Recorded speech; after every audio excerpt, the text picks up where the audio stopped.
में समुद्र तट पर स्थित इस मंदिर को रामायण कालीन माना जाता है।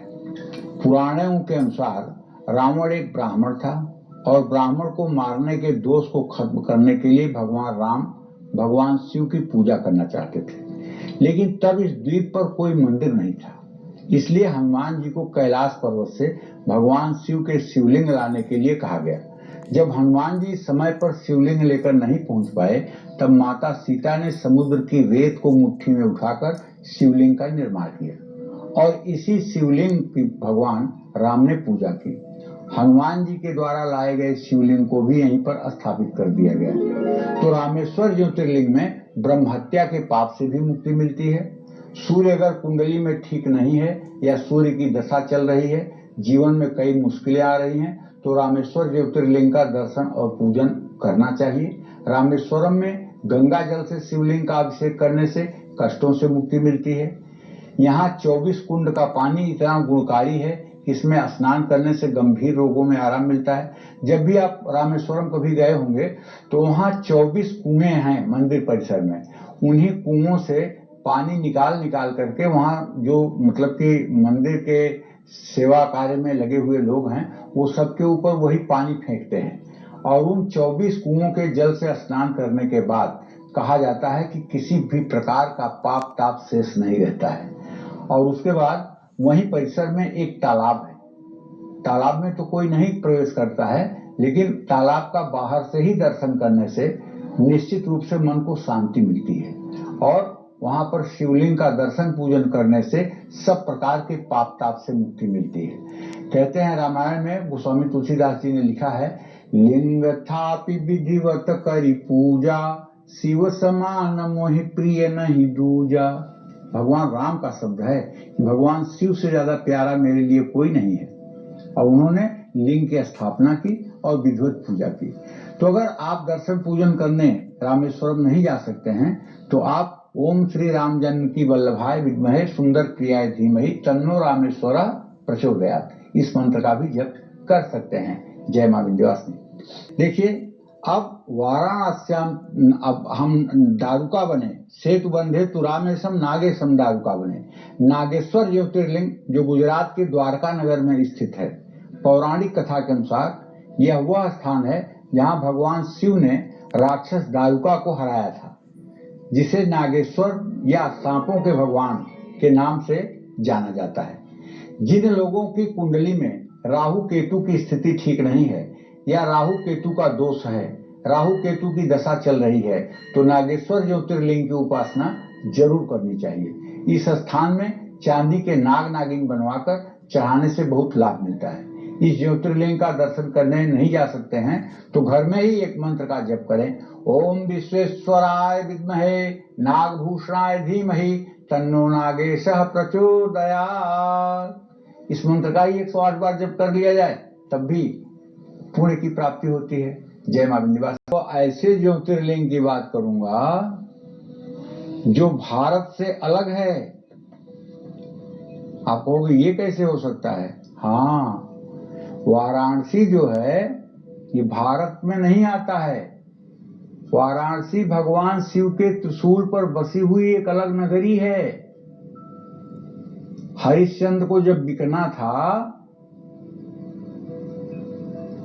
तो उनसे विश्वामित्र ने कहा कि कहां बिकोगे? दान तो दे दिया पूरी राज्य, अब तुम्हारे लिए बिकने का कहां जगह है? तो उन्होंने बताया था कि काशी जो है उसे कोई दान नहीं कर सकता, किसी राजा के अधीन काशी नहीं है।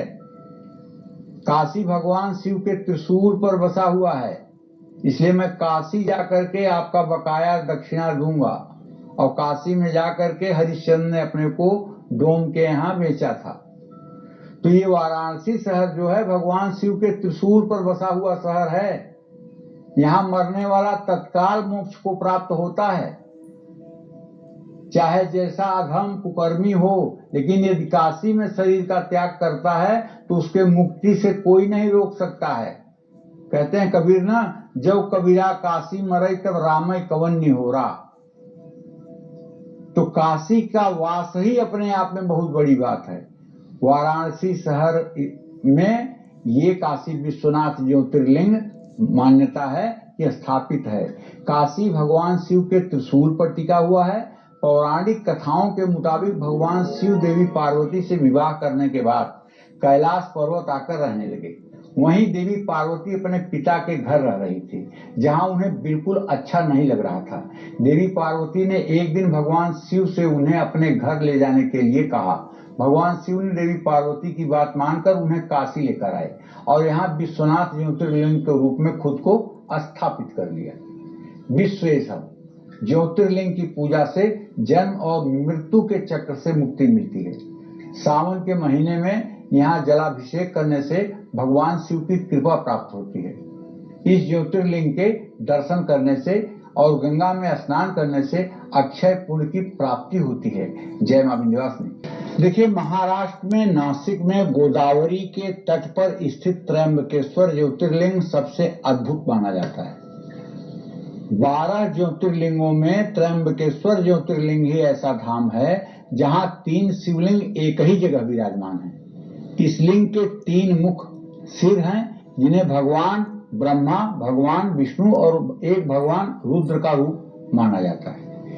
इस ज्योतिर्लिंग की पूजा करने से राहु केतु के दोष से मुक्ति मिलती है। इस ज्योतिर्लिंग के दर्शन और पूजन से मोक्ष की प्राप्ति होती है। इस ज्योतिर्लिंग की उपासना करने से, महामृत्युंजय मंत्र का वहां जप करने से अकाल मृत्यु के भय से मुक्ति मिलती है। इस स्थान पर नारायण नाग बलि, त्रिपिंडी श्राद्ध, कुंभ विवाह, रुद्राभिषेक करने का बहुत महत्व है। इस ज्योतिर्लिंग का दर्शन करने नहीं जा सकते हैं तो घर में ही एक मंत्र का जप करें। ओम मृत्युंजयाय विद्महे आरुराय धीमहि तन्नो त्र्यंबका प्रचोदयात्। इस मंत्र का भी जप किया जा सकता है। वैसे अगर शक्ति और सामर्थ्य हो तो त्र्यंबकेश्वर का दर्शन जरूर करना चाहिए, क्योंकि वहीं गोदावरी का उद्गम स्थल भी है। गोदावरी का उद्गम स्थल है और उनके ठीक सामने मंदिर के गोदावरी का प्रवाह वहीं से शुरू होता है। और गोदावरी का जल अगर ऊपर छिड़कने को मिल जाए और उसके बाद में त्र्यंबकेश्वर का दर्शन करने को मिल जाए, 7 जन्मों की पाप से एक क्षण में मुक्ति मिलती है। अगर जरा सा विश्वास न हो तो आजमा के देख लीजिए, एक बार उस ज्योतिर्लिंग का दर्शन करके देख लीजिए, जीवन आनंद से परिपूर्ण हो जाएगा।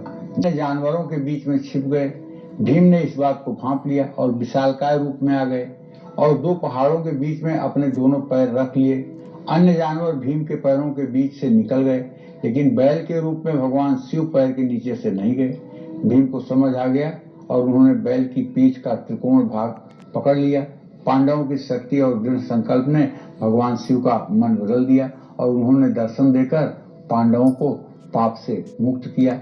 उसी समय से यहाँ शिवलिंग बैल की आकृति की रूप में पूजा की जाती है।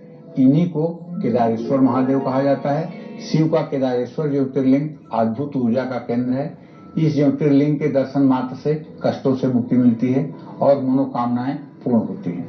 इस ज्योतिर्लिंग का दर्शन करने नहीं जा सकते हैं तो घर में ही एक मंत्र का जप करें। ओम श्री केदारनाथाय विद्महे महादेवाय धीमहि तन्नो केदारः प्रचोदयात्। अरे इतनी बड़ी बाढ़ और आपदा आई थी कि पूरा केदारनाथ धाम जो है वो बादलों के फटने से धूल धूसरित हो गया था और सब नदी में बह गया था। लेकिन एक शिला इतनी बड़ी आकर के केदारनाथ मंदिर के पास रुक गई कि जिससे सारा पानी का प्रवाह हट गया और मंदिर को एक सुई के नोक के बराबर भी नुकसान नहीं हुआ। महाराष्ट्र के औरंगाबाद में स्थित है घृष्णेश्वर ज्योतिर्लिंग। इनको घुसमेश भी कहते हैं। इस शिवलिंग की कथा घुसमा नामक शिव भक्त से जुड़ी हुई है, जिसके नाम पर ही इस ज्योतिर्लिंग का नाम घृष्णेश्वर या घुसमेश पड़ा है। कहा जाता है कि इस मंदिर का अंतिम जीर्णोद्धार 18वीं शताब्दी में इंदौर की महारानी अहिल्याबाई होलकर ने करवाया। पूर्व मुखी है घृष्णेश्वर ज्योतिर्लिंग, जिनकी उपासना खुद सूर्यदेव करते हैं। इस स्थान को शिवालय भी कहा जाता है। कृष्णेश्वर ज्योतिर्लिंग के दर्शन और पूजन से संतान सुख की कामना पूरी होती है। जिन लोगों को संतान से दुख मिल रहा है उनको भी ज्योतिर्लिंग की पूजा करनी चाहिए। धर्म, अर्थ, काम, मोक्ष जैसे पुरुषार्थिक सुख प्रदान करता है। इस ज्योतिर्लिंग की पूजा शिव पुराण के अनुसार जिस तरह शुक्ल पक्ष की पूर्णिमा में चंद्रमा को देखकर सुख की प्राप्ति होती है, उसी प्रकार कृष्णेश्वर ज्योतिर्लिंग के दर्शन करने से व्यक्ति पाप ताप से मुक्त हो जाता है। इस ज्योतिर्लिंग का दर्शन नहीं करने जा सकते हैं तो घर में एक मंत्र का जप करिए। ओम वासुकीनाथाय विद्महे जलधराय धीमहि तन्नो दारुकः प्रचोदयात्। जय मां विंध्यवासिनी।